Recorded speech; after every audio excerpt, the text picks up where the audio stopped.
Hi, this is Rossi Eason, the founder of the Restore Black America Foundation. And as you already know, if you've been listening to our interview series, I like to bring on guests to discuss topics that are related to the 6 areas that we cover in the Restore Black America book, which are, of course, culture, economics, politics, family, health, and spirituality. Now, today's interview is going to be in the area of restoring black economics. Now, I have a special guest on today by the name of Dr. Dennis Kimbrough. Now, Dr. Kimbrough wrote a very popular book that I actually read myself entitled The Wealth Choice, Success Secrets of Black Millionaires. So today I want to discuss what some of those success secrets are and how we can utilize them to create a more financially abundant lifestyle for ourselves. So, Dr. Kimbrough, are you there? I am right here. How are you doing, my brother? I am doing well. I'm doing well. I'm so glad to have you on today. What I wanted to do, just to kind of get started, would you mind getting started by giving us just a little bit of a background about yourself as on a personal level, as well as what led you up to writing the Secrets of Black Millionaires book? Sure, no problem. My backflap story is undergrad, University of Oklahoma, doctorate, Northwestern. When I was at school, I studied wealth and poverty and leadership, and the best advice I probably had ever been given came from my committee at Northwestern, who said to me, he said, Dennis, when you are writing your dissertation, don't look at it trying to fulfill your academic requirements. Look at this project as your first book. And when I was granted the doctorate, I turned to my wife and I said, I think I got a book on my hands, but I don't want to study wealth and poverty. I just want to study wealth. And I don't want to study underdeveloped countries. I want to study African Americans. So that sort of galvanized, and I worked in corporate for about 12 years and taking time away to pursue what I really want to do. And then in November 1986, my life really changed forever when I wrote a series of articles for which was going to be my first book, What Makes the Great Great, but turned out to be my third book for Success Magazine.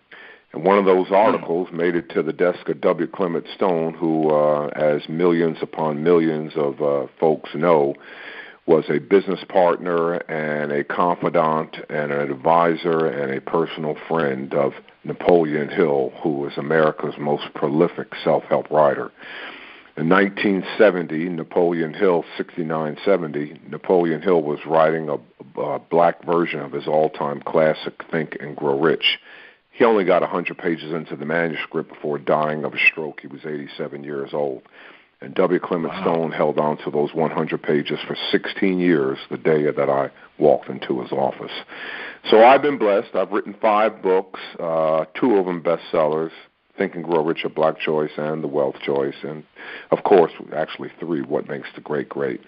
And just trying to impact lives as I continue this journey called life.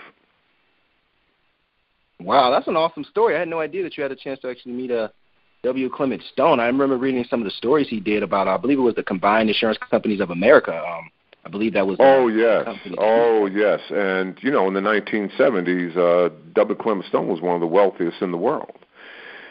Right. The year, Rossi, the year that I was born, 1950, there were only 100,000 millionaires in the United States. The year I was born, 1950, 100,000 millionaires. Only 5 were black. And I interviewed 4 out of the 5 and shared their story in Think and Grow Rich, A Black Choice. Now you fast forward the videotape and you got, wow, you got hundreds of, actually you got about 12 million millionaires in the United States? No, you got more than that. I got to look at my latest data. 35,000 are African American, and over a 7-year period, I rubbed shoulders with minimum 1,000 black millionaires.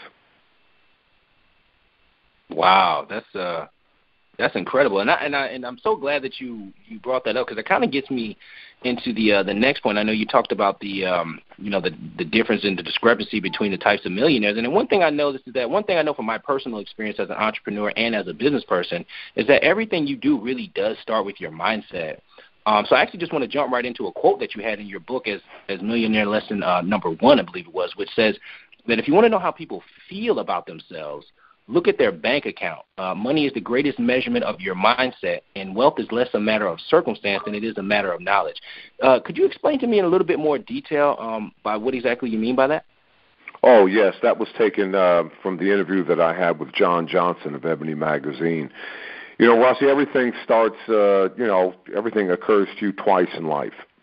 First the inner, then the outer. First the thought, then the thing. First the mental, and then the physical.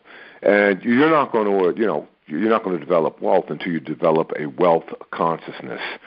Prosperity begins in the mind, but ends in the purse. And that hour interview that I had with that paragon of excellence, as I said, John Johnson of Ebony Magazine, he really took me fast forward. And even Napoleon Hill. Napoleon Hill, he wrote 16 books in his lifetime. You can go to any bookstore and you could purchase about 8 or 9 of those books. And the 7 years that it took me to write, Think and Grow Rich, A Black Choice, I could see that he was becoming more and more metaphysical in his writing.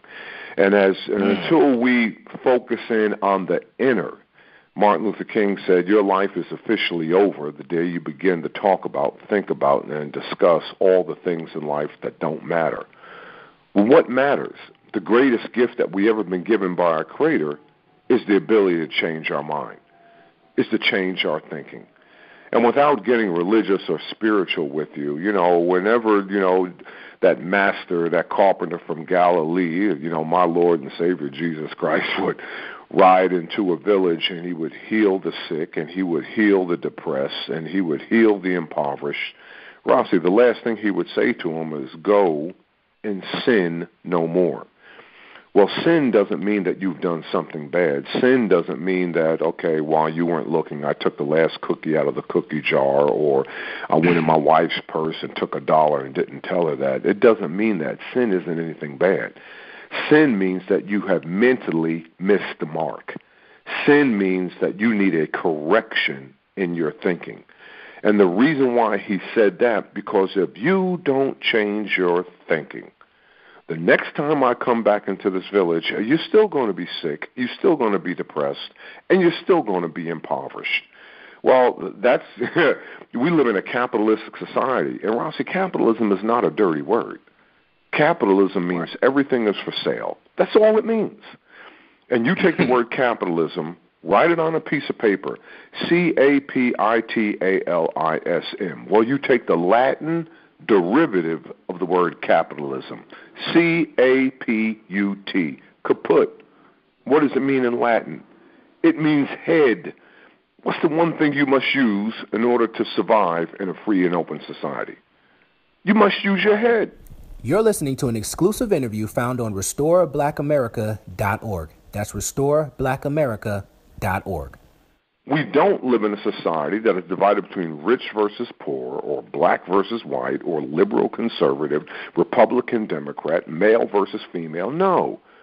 But we do live in a society that is divided between, dreamers versus non-dreamers. And people get in trouble in life not because they wanted too much. They get in trouble in life because they settled for too little. That's really profound. And you know what I never actually thought about? It's a really good point. You mentioned about capitalism, sort of, as you said, the prefix meaning head. And what is it that you wear on your head? A cap, right? Which is the good word of capitalism. So that makes a lot of sense. That's really interesting. But since we're on the subject of mindset, though, and you brought this up about people settling for too little, so I want to talk a little bit about self-sabotage. Now, as we know in the black community, obviously there's been a lot of outside sabotage done in our community.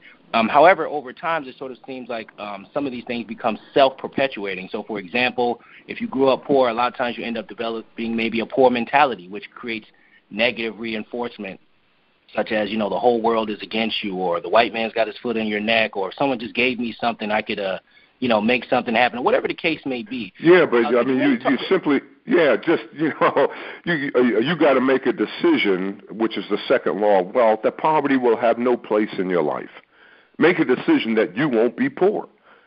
I mean, I tell my students all the time, I teach at Clark Atlanta University School of Business. I ask them, so what did my mother do for a living? Here I got a doctorate from one of the at least top 15 or 20 schools in the nation. Okay, pat myself on the back, but whoopee, okay. But what did my mother do for a living? My mother had a 7th grade education. My mother was a nanny. I tell my students, go watch the movie The Help. Well, that was my mother. And when my mother would read the newspaper, Rossi, any word that she didn't understand, and she was cognizant of her lack of formal education, any word that she didn't understand, she would get a pen or a pencil and circle the word. And after she got through reading the article, she'd get a dictionary and look it up. But my mother, with a 7th grade education, she would correct my English. She made a conscious decision, okay, so, I don't have a formal education, but that's not going to stop me from moving forward. Well, if you can do it in one area of your life, you can do it in another area of life. That's Ray Kroc. I don't know if you saw the movie, and I have yet to see it, The Founder. Yeah, yes, but Ray Kroc, he invented that whole concept of scale. Can you scale it? And what is scale? Whenever you see best practices in an organization, can you take it to every nook and cranny of the organization? And so, here she is with her 7th grade education, and that didn't stop her from, like I said, from moving forward and doing some of the things that she wanted in life. Well, what I found from these black millionaires is that, poverty, okay, yeah, so they came up in an impoverished environment. Here's a story of 35,000 African-American men and women, and for the most part, they're all self-made. In other words, they created the wealth themselves. They didn't come from a wealthy environment. And how did they do that? The second law, they made it a decision. I had a great interview with a gentleman by the name of, Victor McFarland. Victor McFarland, the first thing we said in this interview was, okay, there are 35,000 millionaires in the United States. But in 2007, 2008, Rossi, there are 6 black billionaires in the United States. But in 2007, 2008, there were about 10 other individuals who were right on the cusp of joining billionaire status. But because of that recession in 07, 08, they couldn't hold on to it. And one of them was Victor McFarland. Here's a guy who made his money and still makes his money in real estate development. And our past president, Obama, whenever he would go out to the Bay Area in San Francisco, he would always meet and dine with McFarland. Well, McFarland was born and raised single-parent household in a small working-class community, Middletown, Ohio. Okay? And his mother lived in a 1-bedroom apartment in Middletown, Ohio. And in the foyer area to that apartment was a couch. And that couch would open up into a bed, and for the first 12 years of his life, Victor McFarland and his oldest sister would sleep on that couch at night. And when he shared that with me in the interview, I said, damn, Victor, that had to be rough, man. That had to be tough. He cut me off at the knees. He said, no, Doc, I don't want any sympathy. I don't want any empathy. When I look back on it, those were probably the best 12 years of my life. And I said, what do you mean? He said, because sleeping on that couch for 12 years, I made a conscious decision that poverty would have no place in my life. Now, here's a guy net worth about $600 million right now, and his goal is to join billionaire status. And when I asked him how to do it, he focused in on that principle. Well, scale it. I'm not saying that, hey, man, you could be worth $600 million, but you can certainly raise your standards. You look at my readers, and you look at your listeners, where we are in life by the standards that we have set in every area of your life. There's only 3 things you got to do. Number 1, you got to turn your should-dos into must-dos, wherever they are in your life. Turn your should-dos into your must-dos. Number 2, got to get around the best. Read the best books, go to the best seminars, go to the best, conferences, go to the best workshops, listen to the best speakers, whatever. And last but not least, you got to make a conscious decision, what is called a MTP. What the hell is an MTP? It is a massive transformative purpose. A massive transformative purpose. And probably the best example of that is 1998. I mean, here you got Kodak who comes up with the digital camera. Kodak invents the digital camera. All right, 140,000 employees, upstate Rochester, New York. What? A market cap of $24 billion for Kodak. About 10 years later, Kodak goes belly up. They go bankrupt. They didn't even know what they had. Here's a company that invents the digital camera, 1998, goes bankrupt, and you got 13 empowered souls, 13, nondescript souls out in Silicon Valley take the same concept that Kodak had that goes bankrupt, and they come up with Instagram. Well, wow. What did those 13 committed souls out in Silicon Valley have that Kodak never had? An MTP, a massive transformative purpose. How in the world can you take the same product and come up with Instagram, market cap of $6 billion, and go bankrupt? And that's what you need. Wow, that's good. No, thank you for actually expanding on that, because I was going to ask you about that as far as the, self-sabotage, some of the things that we could do to fix it. So I love what you're saying about, sort of having a massive purpose. So, and I want to say that too. So let's say someone's listening to this and they say, you know what? I'm going to make the decision right now that poverty is no longer going to have a place in my life. What are some of the things that someone can do right now or today to, let's say, to start to develop a millionaire mindset, to start to take them in the opposite direction? Well, right at the top of the list, find your area of excellence. The fourth law of wealth. Focus on your unique strengths. Focus on your unique skills. Find your area of excellence and then pour your whole heart and soul into it. And how do you find your area of excellence? Ask yourself 3 simple questions. Number 1, what do I love to do? What do I have a passion for? What can I throw my whole heart and soul into? Question number 2, what would I do for free? If no one ever paid me a dime, if no one ever gave me financial reward for my efforts, what would I do for free? Because when you're doing what you love to do, when you do it for free, your work is your play. And if your work is your play, you'll never work a day in your life. And then the last question number 3, what comes easy to me but difficult to somebody else? In other words, what is your competitive advantage? The number 1 of the top professors in the world is Michael Porter. Michael Porter, School of Business at Harvard. And he wrote the classic, your competitive advantage. What is your area of competitive advantage? And when you find your area of excellence, I mean, Rossi, I didn't choose to be here and you didn't choose to be here. The bottom line, we were chosen. Well, what does the Bible say? Okay, if we were chosen, the Bible says, complete thy noble task. In other words, you were assigned something to do. Brother, the day the Lord blew breath into your lungs, you were assigned to do something. You ain't going to be here forever. I mean, you live the normal life, and the normal life is 70-something odd, years on earth, about 30,000 days on earth. Time isn't running out, but baby girl, your life is, man. Mm-hmm. So what have you been assigned to do? Find your area of excellence. I tell my students all the time, man, coming into work, coming into class, guy on the corner got a cardboard sign, I'll work for food. Man, you got that guy with that sign has just as much opportunity as Bill Gates, just as much opportunity as Oprah Winfrey. My student says, sure, Dr. Kimbrough. Yeah, because anybody can wow the customer. Anybody can do more than what is expected, more than what is required. Anybody can go the extra mile. Anybody can develop, a passionate, committed mind.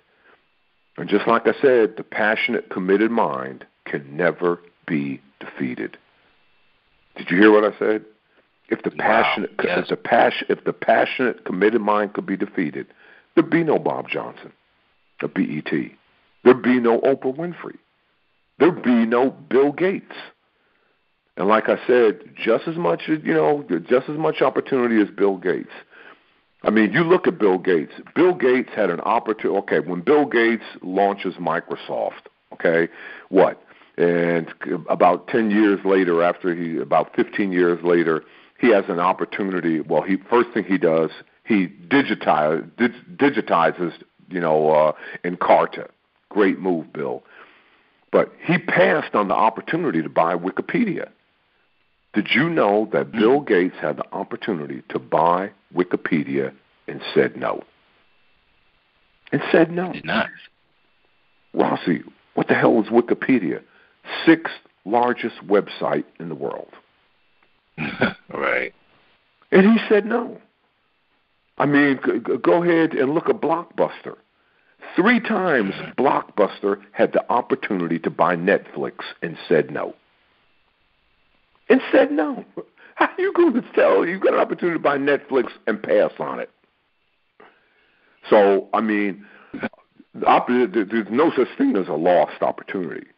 They're just capitalized and monetized by other souls who possess the passionate, committed mind. No, that's a really profound answer, and you know, I want to kind of and move on from there. I know we're dealing mainly with economic issues today. However, you know, we still have to deal with cultural issues within our community, because I believe that does also affect some of our economic issues. And one of the biggest issues. No, you got to just the opposite. It is an economic issue. It is. I mean, yeah, what may look like a cultural issue, and I don't care what you take. I mean, look at incarceration. Oh, man, that's a cultural issue, man. Look at all the brothers, and that's economic.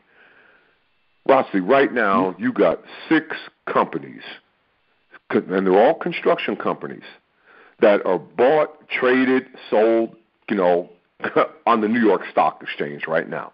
You got 6 construction companies that are, you know, are publicly traded on the New York Stock Exchange right now. And their number one product or service, they build jails. 6. And they're doing quite well. You can go to New York Stock Exchange and you can, you know, you can buy shares in them right now, publicly traded on the New York Stock Exchange. So what in the world does that mean? That means that, man, you know, if their number one product is to, you know, build prisons and jails, and you are incarcerated, that means that, you know, somebody's making money off of you. Somebody is making money off you. Take it a step further.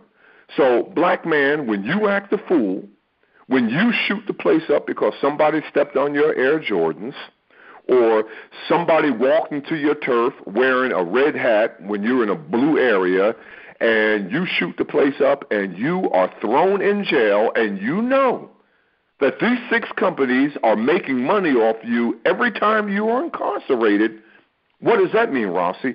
That means that you are an active participant in your own demise. That's an economic issue. That's not a cultural issue. That's economic, brother. You are an active participant. That means, gee, Dr. Kimbrough, nothing has changed from slavery.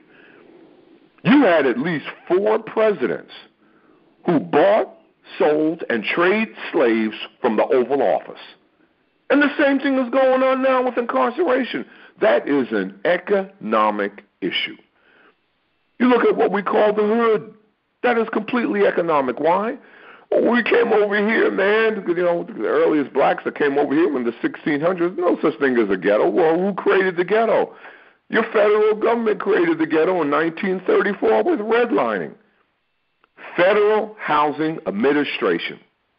You had federal government's quote-unquote best thinkers all huddled together, and they took out a red pen, and they looked out this, you know, this SMSA, Standard Metropolitan Statistical Area, all right, and they said, what we highlight in this red area, we're going to withhold investment, we're not going to put in a dime, we're not going to back entrepreneurs, and if we do find, you know, couples, African American, who are eligible for a mortgage, if we do give them, you know, a mortgage, we're going to increase the price and we're going to double blah, blah, blah, this, that, and everything. So what happened?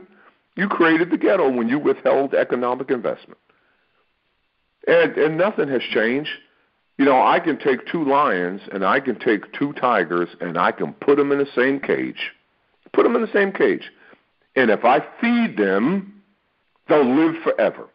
Those 2 tigers and 2 lions will live forever. If I feed them, they can stay in the cage and nothing will happen. But if I don't feed them, Rossi, what's going to happen? They're going to eat each other. That's right. And the same thing is occurring in our community. They're not feeding us. So what do? We eat each other. And that's what you see in Chicago. They're eating each other. But we didn't create that. That's an economic issue. And that's not me. That's W.B. Du Bois. People say, oh, man, the wealth choice changed my life, blah, blah, blah. Man, I'm a Johnny-come-lately. Because in 1897, your most prolific scholar, W.B. Du Bois, wrote The Negro in Business. And you go ahead and get that book and you read the first 30 pages, and he has two profound quotes. Number one, the man or woman who won't control his or her finances won't control anything else. And what did he mean by that? If you don't care about the money in your pocket, what do you care about black-on-black crime? What do you care about the lack of high school graduation rates? What do you care about teenage pregnancy? What do you care about HIV rates in your community? If you don't care about the money in your pocket, you don't care about anything else. And then number two, he says, nothing positive will ever occur in a community that fails to circulate its dollars. Yes. Again, an economic issue. What we think is a cultural issue, what we think is political, nope. It's economic. If you fail to circulate your dollars, my brother, nothing positive will ever occur in your community. No, I totally agree with that. I definitely think it does come down to economic issue. But what I was going to say, as far as the other half of that question, you kind of alluded to it. It was a perfect segue. I was going to say that one of the biggest issues that we have in our community is that we don't trust one another. So a lot of time that puts us in a situation, or puts a lot of people in a situation where they feel like they either have to go outside the community or whatever to try to get some progress, or try to work with other ethnic groups or different types of groups where maybe we're not totally accepted there either. So my question to you is, how do we overcome this challenge? Do you feel as though we need to try to stick it out and work, or what about the mentality of the people who feel like? Well, again, look at it from cause and effect. Look at it from cause and effect. A lot of times we see the effect and we think that's the cause. Okay, we don't trust each other. The bottom line, as this interview got started, everything starts twice in life: the inner, the outer. Okay, the thought, the thing. The reason why we don't trust each other, we don't trust ourselves. So when we look at our community, we have to begin with ourselves, okay? Trust yourself. Raise your standards. Raise your self-esteem. Raise your level of vision. Raise your personal level of vision of what is possible, okay? So, if we don't, trust each other, then we have some work to do as an individual. And that's where it all starts. I can look at my community and I can say, oh, man, we need A, B, C, X, Y, Z, 1, 2, 3, blah, blah, and I can look at all the negative things and blah, blah, blah. And any change that's going to occur is going to occur when I begin to raise my level of vision and see what's possible. Here I am in Atlanta, Georgia, Rossi, and I can take you to Savannah, and let's look out across the Atlantic Ocean. And when you look out across the Atlantic Ocean, you might say, man, it looks like the sky and the water meet. Well, you and I both know that the sky and the water will never meet. Otherwise, there's no such thing as gravity. If I stood on the railroad tracks and I looked down the train tracks, you would say, man, Dr. Kimbrough, it looks like the tracks are coming together. Well, the tracks never come together. Otherwise, the train would fall off the tracks. Now, those are two examples where your physical eye lied to you. So when I look at all the nonsense, quote-unquote nonsense that's going on in my community, oh, man, we're not doing this and we're not doing that and blah, blah, blah, this, that, and everything. Yeah, but once I raise my level of vision and see what's possible, what we call about keep your eye on the prize. Keep your eye on the prize. Raise your level of vision. Change your level of belief structure. Anything and everything is completely and totally possible. And that's what I found with these individuals, and over again, of what is truly possible. Well, we need more visionaries in our community. We need more folks with a passionate, committed mindset. We need more folks with the Silicon Valley mindset. And what is the Silicon Valley mindset, Rossi? I don't care what company you go to in Silicon Valley. Only the best and sharpest people do their thinking. My mind goes back to when Steve Jobs, you got his graphic designers and you got his engineers. They walk into his office and they look at, a picture of his cell phone, and they ask him, they say, Steve, what are those symbols on the screen? He says, those aren't symbols, those are icons, those are apps, and that's the way the screen of my iPhone is going to appear. And his graphic designers and his engineers tell him, we can't do that. Jobs was frustrated and he was incensed. He says, listen, don't tell me what you can or can't do. Don't try to steal my dream. You can do that, and I'm not going to accept anything less. Less than 6 months later, they come back, and that's the iPhone. So, same thing with Martin Luther King. Martin Luther King, Rossi, he got more than 250,000 people August 28, 1963, to show up in Washington, D.C. on a sweltering summer day. More than 1/4 of them were white. And he didn't have an iPhone, he didn't have a website, he didn't have a pager, he didn't have Instagram, he didn't have Twitter. And what they didn't show up because, Martin Luther King wanted them to show up.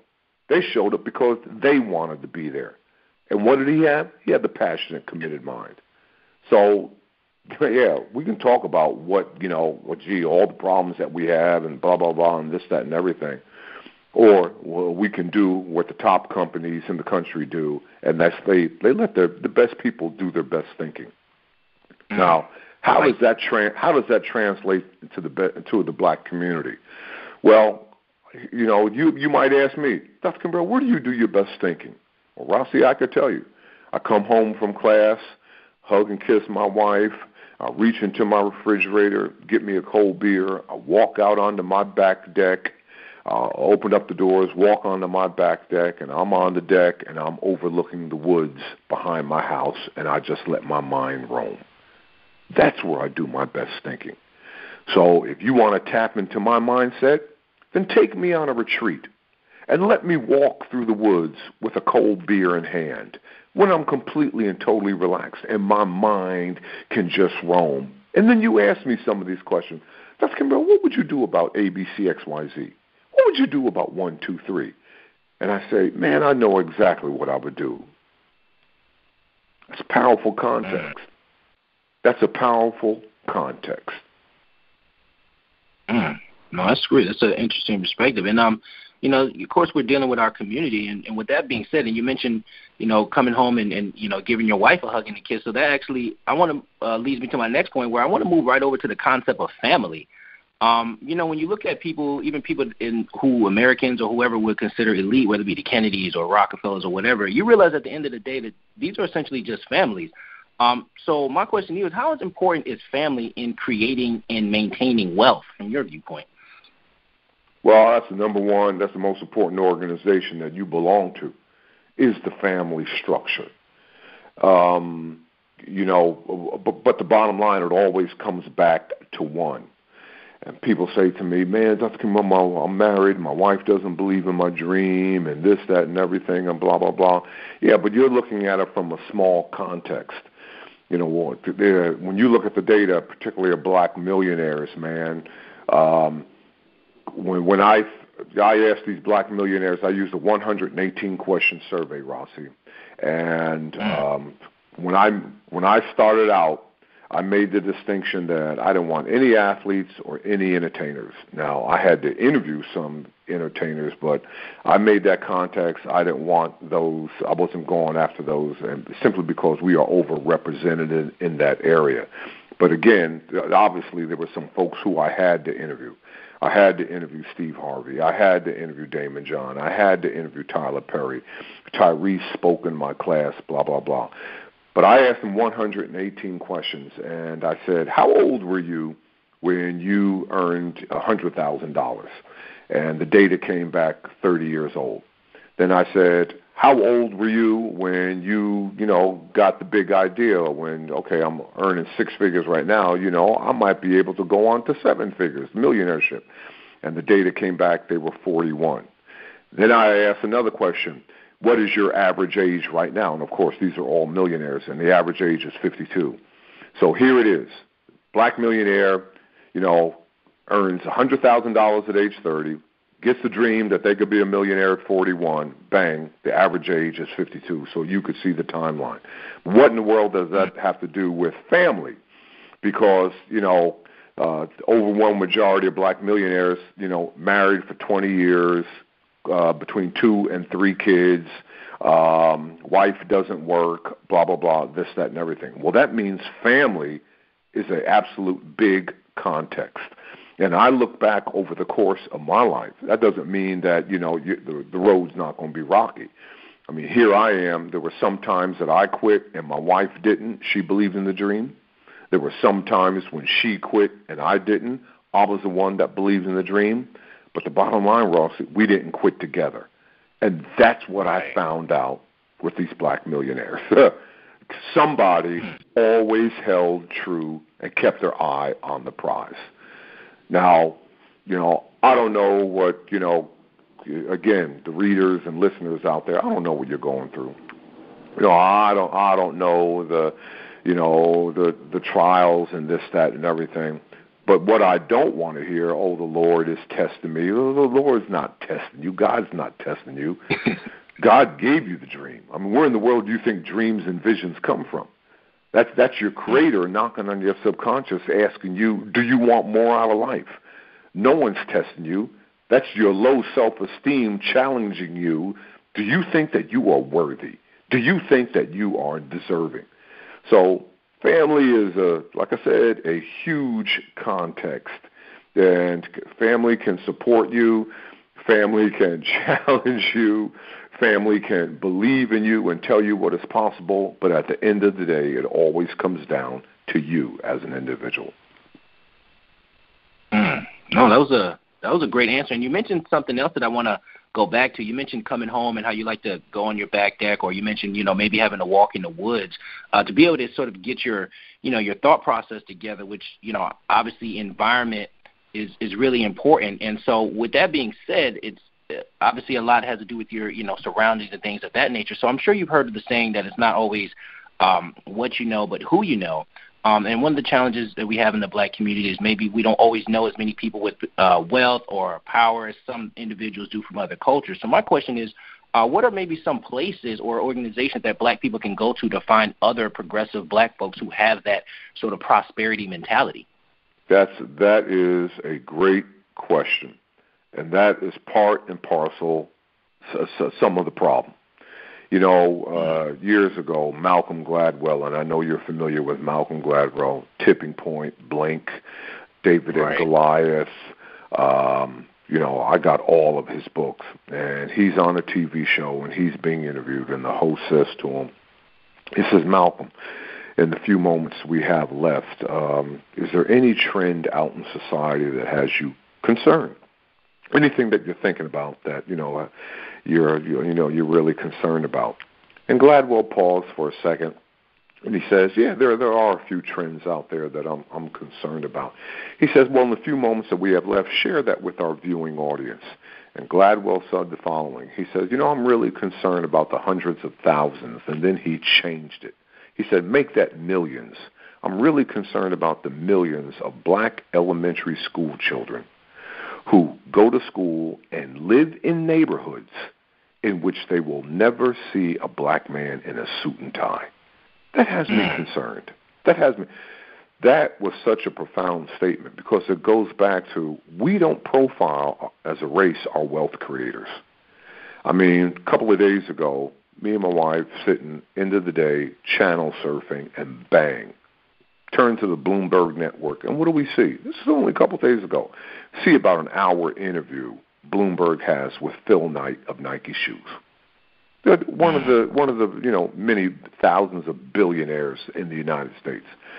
Here I am right now. I'm in my study, and I got flat screen TV on the wall in my study, and I can give you the controls to that, Rossi, and you can go ahead and you can turn to one of the financial networks, and you might find Bill Gates being interviewed. You might find an interview of Warren Buffett. You might find one of Howard Schultz of Starbucks. You might find, any, billionaire. But when's the last time that you've seen one of your billionaires, one of the 6 black billionaires, or any of the millionaires on TV being interviewed? That's part of the problem. Why? Because what thou seest, that thou beest. And you talk about, networking and where can we go to meet these individuals. That is critical because your net worth oftentimes will be a reflection of your network. It's not who you know. It's what you know about who you know. And people don't care about you until they realize how much you care about them. And that's basically how I wrote the book, The Wealth Choice, and even Think and Grow Rich, A Black Choice. I just networked. I just went from one individual to that individual, and I quit counting at hundreds of interviews. I said I can't count anymore. I just went to this individual and that individual. Now, you talk about the organization. You got many organizations. At the top of the list is George Fraser's organization, Power Networking Conference. He does that every year, particularly in June. You can go to NAACP, Urban League, whatever.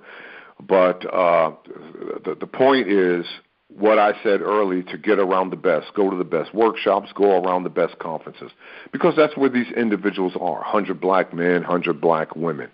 And, get around those individuals who are like-minded.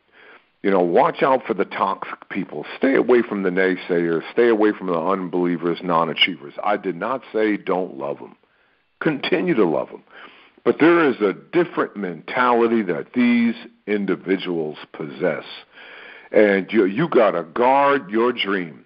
What I tell my students, you got to be true to your devotion.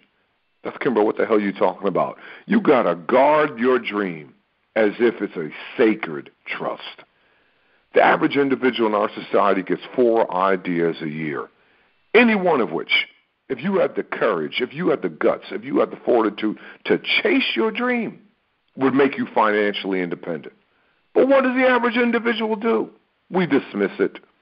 We say, oh, man, that's blah, blah, blah. That's not going to happen. That's not going to. No, man. Come on. You only get 4 a year. You better guard it as, hey, man, this is a life changer. But we dismiss it. That's powerful context. That's a powerful technology. So, yeah, find the best conferences, man, and, get around these individuals. I look back over the course of my life, and I look in society right now, all the people that we revere, all the men and women who we look up to, all the folks that we hold on a high level. Rossi, at one point in their life, they were ridiculed. At one point in their life, they were thrown under the bus, kicked to the curb. But you look at them now. How in the world did they did it? They got around like-minded individuals, man. I had a guy, I always close out my last day of class at school with a session that I call Take a Millionaire to Lunch. And what do? I always bring in a certifiable millionaire to speak to my students. I spring for lunch. My kids come in, grab a box lunch, sit down. And I've had a who's who of folks speak in my class. I mean, like I said, I had Steve Harvey spoke to my students. Tyrese spoke in my class. Michael Bazin spoke in my class. Ayanna Van Zant spoke in my class. Tavis Smiley spoke in my class. Ron DeVoe, one of the guys from Belle Biv and DeVoe from the dance group, the singers. Music group, right? Yeah, New Edition spoke in my class, and they all shared the same thing. That, man, the tough times, this, that, and everything, and what kept that dream going. They found individuals who believed in them. They found individuals who lifted them up. And who were those individuals? Same folks who went through what they went through, man. Believe in yourself when no one else will. I asked Tyler Perry, I said, Tyler, how in the world do you go from sleeping in your car in New Orleans to sleeping in your car in Atlanta, Georgia, to building a $145 million production studio? And he said to me, nothing but the grace of God. I asked Kirk Franklin, I said, Kirk, from a little small town, outskirts of Dallas, Texas, man, you didn't build one fortune. You built 2 fortunes, man. How in the world did you do that? And he said, there's something sweet about that name, Jesus. And I spent 2 days with Kathy Hughes of TV One. She's one of your 6 black billionaires. And for 1 year, for the first year after she bought her first radio station, she slept on the floor. For 1 year in that radio station, in that restroom down at the end of the corridor, well, that was the bathroom that she and her son, bathed every day as they ate off a hot plate in her office. I mean, so there's, you got to think about that. Get around these individuals who can see from a distance what you can't see up close. Okay, no, that's a great answer too. And one thing you mentioned, I just want to jump back for a second because you mentioned turning on the TV and some of the imagery that was up there on the TV. It seems like when it comes to black people, especially those who are financially successful, it seems like they always try to boil it down to 3 areas, right? I always say sports, drugs, and entertainment. It's like either you're going to be a rapper, a ball player, or sort of play the streets. That seems to be the main examples that we have. I know you've dealt with a lot of different individuals. Out of the different black millionaires that you have, is there one that stands out in particular that maybe we should study, or one who you find to be the most profound that you think would be helpful to someone listening to this interview? Oh, yeah. You can go ahead and get that book. And I list the businesses in which, these black millionaires can be found. Number 1 is franchising. Number 2 is hotels, motels. You got so many folks now who get into fast food franchising. They stay there 3, 4, 5 years. They take that, and they buy the first hotel, buy the first motel, and the like. Telecommunications is another one. Yeah, so, we only see from the outside, okay, yeah, entertainment and sports. Well, that's like, any other group. There are hotbeds out there. And what do I mean hotbeds? Okay, if you want to be a shortstop in Major League Baseball, what is the hotbed for you to associate with? Well, you got to go to the Dominican Republic. You look at those 30, 35 Major League Baseball teams, and you look at the shortstops for all those baseball teams, and chances are they all came from the Dominican Republic. Why? Because that's a hotbed. If you want to be a Major League Soccer player, what is a hotbed? What country has produced more soccer players than any other country? And that's Brazil. You go to Brazil right now, and all those kids, they're playing soccer, man. They got one dream, man. I want to be a major league man. Man, I want to be with the MLS, blah, blah, blah. You want to be a high-end fashion designer. What is the hotbed for that? You got to go to Malaysia. You got to go to Singapore. You got to go to France. You got to go to Milan. Those are the hotbeds. You want to make it in technology, Rossi? Well, what's the hotbed? You got to go to Silicon Valley. Don't waste your time. I mean, you could be like Zuckerberg. You could be like Bill Gates. You don't even need a college degree. Just get around those like-minded individuals. Go to Silicon Valley. You want to win the National Spelling Bee Contest. What is the hotbed for that? It's called the North-South Foundation. Dr. Kimbrough, what the hell is the North-South Foundation? You go back, 20 years, and East Indians were looking for a field that they could dominate. I tell this story in my latest book. I'm working on a book right now called Icon. And I shared the story. It blows people away. East Indians 20 years ago, Rossi, are looking for a field that they could dominate. They said, man, we can't dominate sports, and we can't dominate the fashion industry, and there's no way in the world that we could dominate TV. What is the one field that we could dominate? And they looked at it and they said, well, we're pretty good in language arts. The average East Indian kid speaks 3 or 4 languages because we are a melting pot around the country. So, well, that's what we'll focus in on. We'll focus in on language. As a matter of fact, let's focus in on words. As a matter of fact, let's focus in on the definition and spelling of words. And they came up with the North-South Foundation. And what is the North-South Foundation? Takes Indian kids as early as the age 3, 4, teaches them 100 words a day. And for the last, Rossi, for the last, 14, 15 years, your national spelling bee winners have all been East Indian kids. Have all been East Indian kids. Where white children, they won't teach them 100 words until they're about 7 or 8 years old. Indian kids do that at age 3, 4, 5 years old. Big difference. So those are hotbeds that you have got to get around that will make, will make a critical difference in your life. Wow. No, that is a really interesting perspective. I definitely, for people listening to this, they should definitely look into that. That was a really, really interesting perspective. Now, for my last question, too, could you maybe give us a you know the number one industry that has produced more millionaires than any other industry. What is the number one industry that produces more millionaires than any other industry in the United States? Dry cleaning. Technology. Dry cleaning has produced more millionaires than any other industry.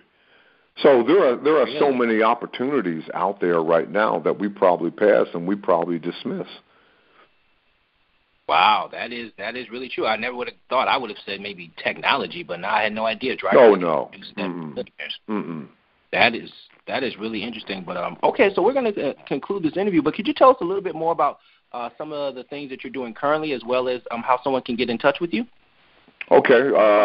Like I said, I'm an open book, www.denniskimbrough.com. You can hit me up on Twitter, Instagram, all of them, Facebook. You can reach me at Clark Atlanta School of Business, although I won't be back until end of August, 1st of September. And what I'm working on now, as I shared, working on a book called Icon. I'm looking at businesses, industries, individuals that their number one goal is not excellence. The number one goal is perfection. And perfection sometimes can be attained and sometimes it can't. But the reason why they pursue perfection is because they know they will surpass excellence. And what are some of the businesses, organizations, individuals, and industries? I'm looking at the Hermes fashion brand that produces the Birkin handbag. I'm looking at Dallas Cowboys cheerleaders. I'm looking at the top ad campaign, and the top ad campaign occurred in 1989 when it came up with the introduction of the Lexus automobile. I'm looking at Arab Emirates Airline, the number one airline in the world. So, I'm looking at the 2014 MIT football team. This will blow you away, Rossi. 2014 MIT football team won their national championship. And as you know, they don't offer scholarships at MIT. All those 53 guys on that MIT football team are walk-ons.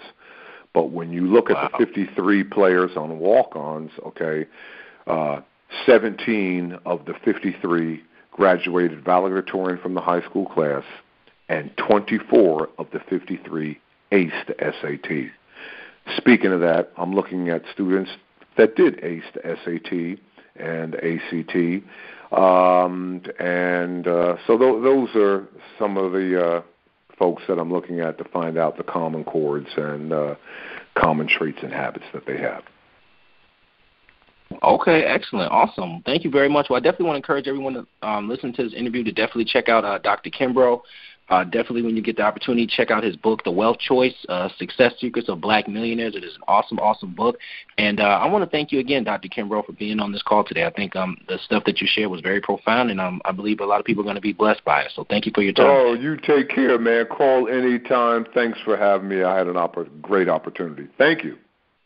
Thank you. Have a great day. Bye-bye. Okay, bye-bye.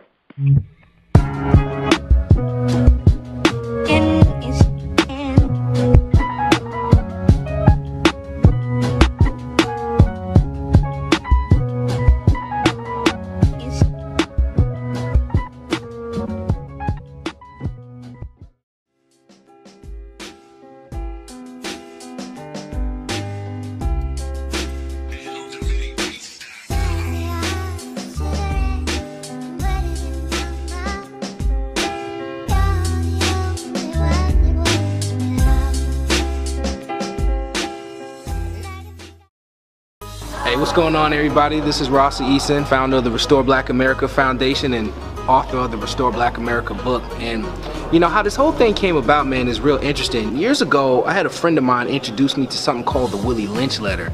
And if you don't know what that is, it was actually a transcript of a speech given at a slave owners convention. And it talked about how to control black people, not through force, but through psychology, talking about putting old against young, light skin against dark skin, male against female. And it pretty much outlines all of the problems that we have today. So when I read this plan and I said, if this is a plan to destroy black people, if I reverse engineer this, could we create a plan to rebuild the black community? Hence the term Restore Black America. So this book is actually broken down into a 6-step action plan that outlines a restoration process for the next 100 years. Those 6 steps are culture, economics, family, politics, health, and spirituality. And the way the whole premise goes is that this letter was actually written in 1712, and it said that if you actually put this plan in place, that you'll be able to control black people for the next 300 years. 2012 was actually the end of that 300-year mark.